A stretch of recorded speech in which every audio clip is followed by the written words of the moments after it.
Good morning everyone and welcome to my YouTube channel. My name is Crystal. If you like my videos, please smash that like button. Please do subscribe. It's Sunday morning. Good morning. It feels humid, but the weather is dark and dreary, but it does feel hot inside this flat again.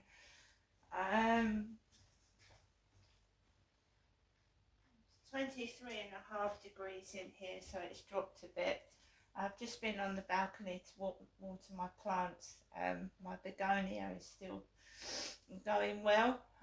So I do like plants and flowers, and I haven't got a big garden, but my balcony is like a little garden to me. I've even got a Christmas tree plant from last year. So good morning everybody. I hope everyone has a lovely Sunday. Alexa, good morning. Good morning. Good morning. On this day in 1966, the crew of the Starship Enterprise began their mission to explore new worlds and new civilizations, to boldly go where no one had gone before, as Star Trek appeared on TV screens for the first time. Alexa, what's the time, please? Good morning, Crystal. It's 8:19 a.m. Alexa, what's the date today? It's Sunday, the 8th of September. Alexa, what is the weather outlook? Currently, in Rochester it's 15 degrees Celsius with clear skies and sun. Today, you can expect showers, with a high of 20 degrees and a low of 14 degrees. Alexa, can you tell me a joke? Why was the broom late? It overswept. Why was the broom late, everybody?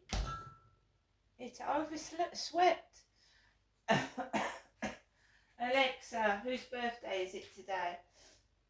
Today's famous birthdays include United States Senator from Vermont Bernie Sanders, American recording artist, singer and songwriter Pink, English actor Martin Freeman, American retired United States Navy SEAL, podcaster and author Jocko Willink, and American television personality Chumlee.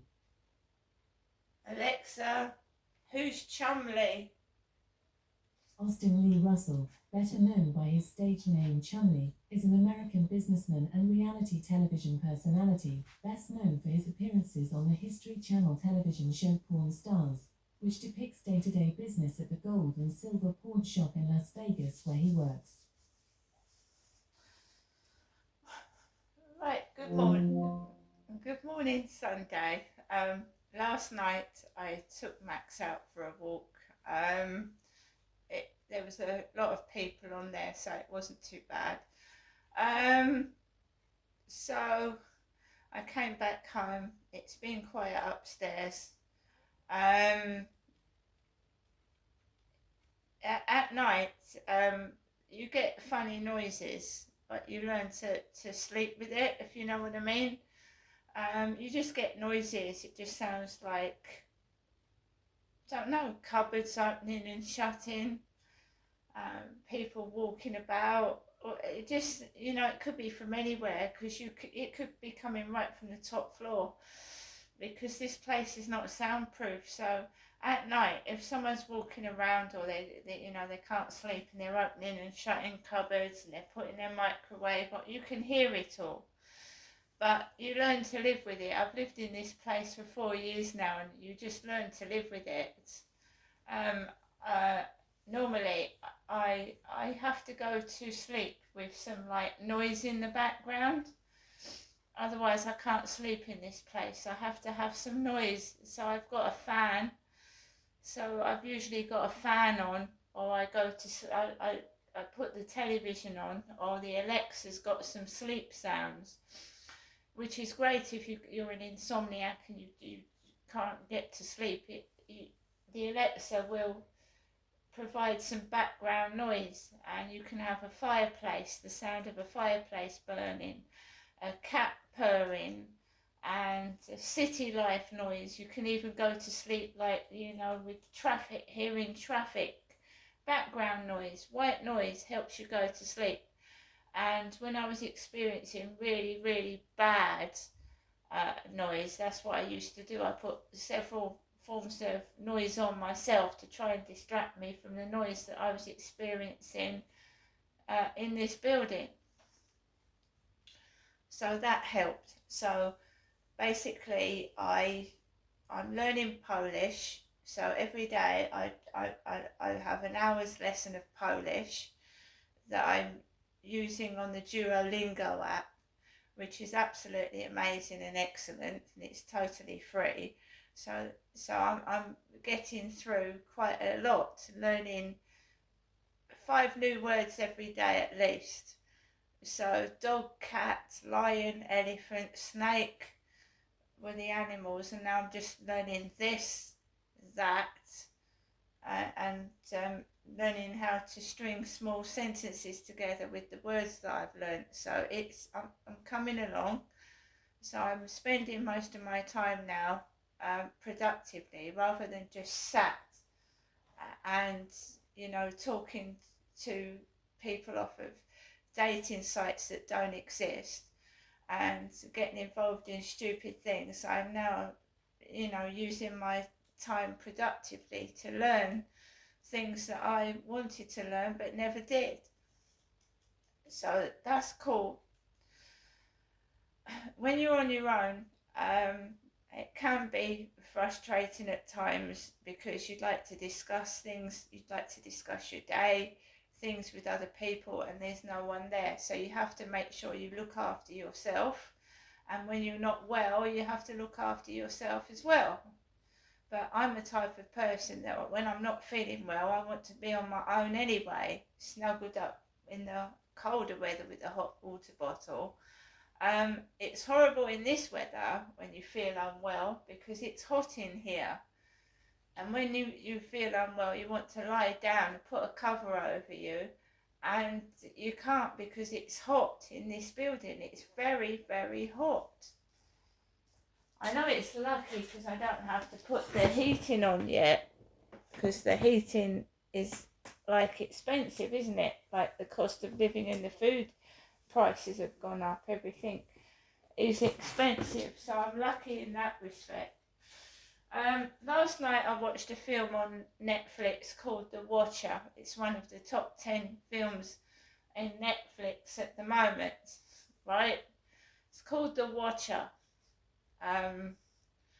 It's about this man that is watching people from his window, and he watches this blonde lady from his window, and she realizes that she's being stalked and watched when she goes outside. He's in the shop she's shopping in, and he's on the train and everything, and she puts her hand to the window and like waves, and the shadow waves back at the opposite window, and then she realizes she is being watched by this bloke, but nobody believes her. No one believes her at all, not even her own husband.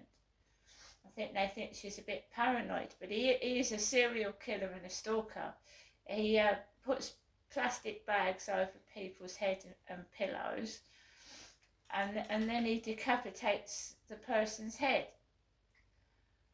So it's very, very gory. It's very, very frightening. So at the end, he gets the woman, the blonde woman, and he stabs her in the neck. And she's bleeding everywhere, but she basically pretends to be dead. So there's blood all coming out of her neck. She's lying on the floor and she's playing dead. And he goes out of the flat. Her husband comes out of the flat, and she basically gets a gun, and because her friend's got a gun in a drawer, so she gets the gun and she shoots the killer dead. So this is what happens sometimes when you don't believe what people are saying. She was right all along. This guy was a serial killer. He was watching her, and she was almost one of his victims. Very, very, very, very, very frightening, gory, violent film. and I watched that on Netflix last night, and then I went to bed, and then there was all these noises coming from somewhere, and I just, in the end, I fell asleep because I had the fan on. Alexa, LBC Radio. LBC London from Global Player. Can't speak any language but English, and therefore integrating somewhere else is going to be very hard. They can't afford a house in one of our tax havens, Jersey, Guernsey, Isle of Man, Cayman, wherever else, because if you've seen the prices there, they make Chelsea look cheap, and that's absolutely true.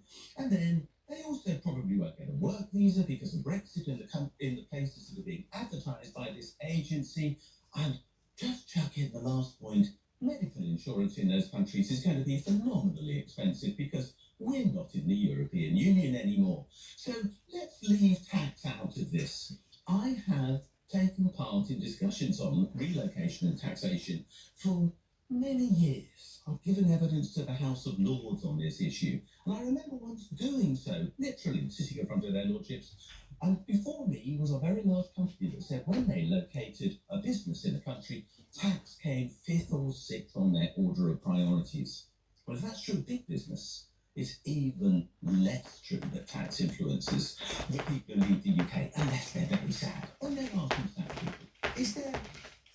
Is there anything we should glean at all? Is there any negative? Is the idea that millionaires are unhappy? Does that tell us anything about an erroneous direction of travel for the UK? Yeah, it tells us that actually having a lot of wealth doesn't make you happy. That's it.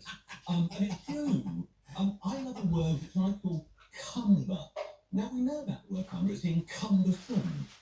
And they are encumbered by wealth. It creates so much worry. They've got to manage it, they can't lose it, they've got to pass it on, they've got to avoid taxing it, they've got to keep up with their friends, with the latest car, whatever else. But there's another side to this report, which I thought was just as interesting, which was millionaires don't apparently want to come here to the UK. Now, if we look at that side of the dimension, why don't they want to come here? Well, our water is polluted, our beaches are polluted, our health system is collapsing. Brexit, of course, doesn't help anyone. The energy system is falling apart. Our transport system isn't looking too good. Oh, come on. Oh, we also have race riots, which make us look really welcoming to people who want to come to the UK. Why all of those things happen? Because our government isn't doing enough to help people in this country to deliver the services we want. So, of course, we're unattractive to people who might have wanted to come here, but people aren't going to be leaving. This is all a load of baloney. Okay, one last question. Mindful of all the criticisms you made of Britain, why is Paris the #1 choice for millionaires? Because at the moment they're in political chaos. They have demonstrations every 15 minutes across the country. Their health service, which is funded on non-profit making assurance policies, I believe is struggling too with an ageing older population. Why is Paris so appealing? Is it the restaurants? Is it just cooler? Or what? Look, I don't know. And honestly, for decades, we relied on London being the coolest place to be. And I think that's important. And now, perhaps London isn't quite scoring people trying Paris. I don't really think again. You can get to Paris very quickly if you live in London. You can get to Paris, you can get to Paris if you've got the cash to spare. And the rich have. I don't get it. Do you know, the idea of trendiness, there might be something in that, because I'm looking at this. Paris #1, Berlin, which is super trendy at the moment, is #2. Barcelona, which has been trendy since the Olympics, really, is #3. Vienna and Madrid, 4 and 5. I say Madrid is my favourite capital city. It's a lovely place to be. So, yeah, maybe it's just trendy. It's always lovely talking to you, Professor Richard Murphy. Have a great weekend as well. You're listening to Matthew Wright on LBC. Coming up next, we'll be looking at the Boeing Starliner capsule, returned home from space with the astronauts on board. 0345 6060 973, the number for your thoughts on holidays. All that to come, but first, your news headlines, the media cops. Sir Keir Starmer says the NHS has been broken in ways which are unforgivable. The Prime Minister has made the comments as a review has found children are being let down by the health service. It's understood Iran has sent more than 200 ballistic missiles to Russia in what the US says would be a dramatic escalation of their partnership. Tehran is also being accused of sending attack drones, artillery shells and ammunition. And Vaughan Gething is leaving the Senate at the next election in 2026. The Labour politician quit as First Minister in July after losing a confidence vote. LBC weather, showers affecting parts of England and Wales, turning sunnier in the southeast, drier and rather cloudy elsewhere, showers for eastern Scotland later, a high of 23 degrees. This is LBC. Behind this door,